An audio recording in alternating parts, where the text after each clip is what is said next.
application because I like to play electro-acoustic music or percussion and tape sort of pieces. And I had used iTunes in the past, but iTunes really isn't built to do this sort of thing, things that we know as practicing. So I decided to build this app so I could use all the audio files that come with particular pieces, and I could build presets.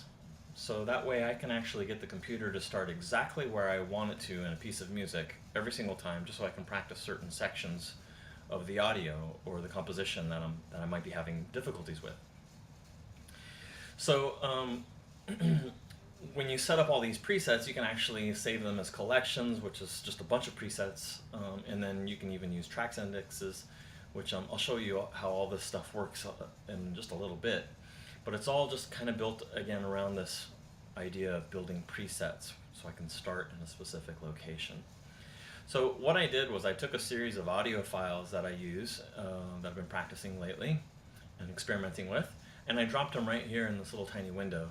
And then those audio files actually show up in the menu here, so I can actually select them and begin working on a piece of music, for instance, and start creating all kinds of presets. Well, I've already loaded a collection file already. We can see down here in this corner, collections. Collections are basically 20 different presets that have been made, or anywhere from 1 to 20 presets. They're all saved as collections. So we can see that I'm using the Rainsticks collection here. It loads the audio files that it needs for this particular preset, number 1. And now what I can actually do, because it's going to start right here on the audio, is just go ahead and start the audio so I can begin practicing at this location. And if I make a mistake, then I can always stop, of course, and then I can go right back and just kind of start it again.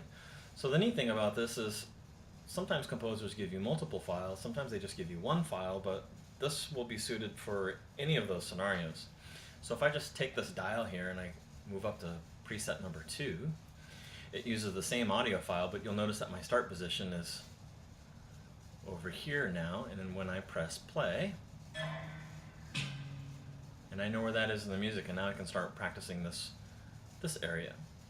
And at any time, if I want to go ahead and create another preset, I can always grab one of the audio tools, select a specific area, and then practice that area.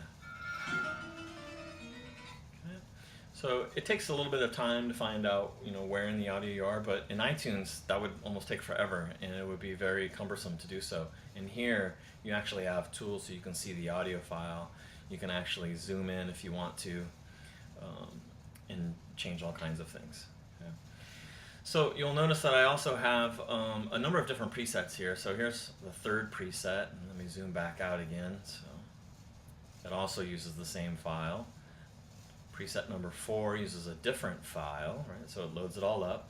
And I can begin playing at this particular spot. And what I have up here is also, because the composer, includes the performance file, this is the whole entire file. So now I can actually play this little idea here, starting where I would like to start. And what I've actually done for the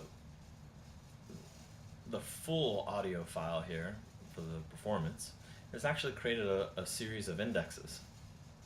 So rather than use the preset idea, I decided to use index for this one so it wouldn't keep reloading this audio file.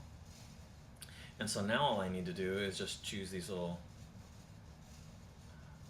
track index markers here, and you'll see my line is here. This is my starting position. Okay.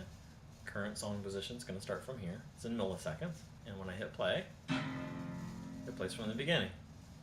And if I choose the second index, it's going to start at a different spot. So there's the current location, and I know exactly where that is in the music, and etc. So I can actually move anywhere, as I've been mentioning to you. So here's a couple of other presets. Down towards the end, starts having, in Rainsticks, there's this really fast part, and you're playing with the tape. So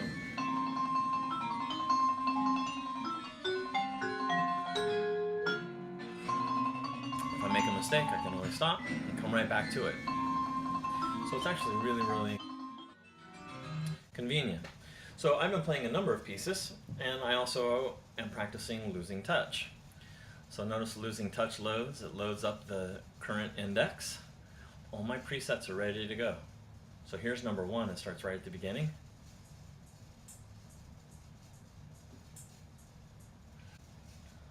And again, I can just load all different kinds of presets and just practice as much as I possibly can. That's why I built this. That's the practice room. Thanks for checking it out.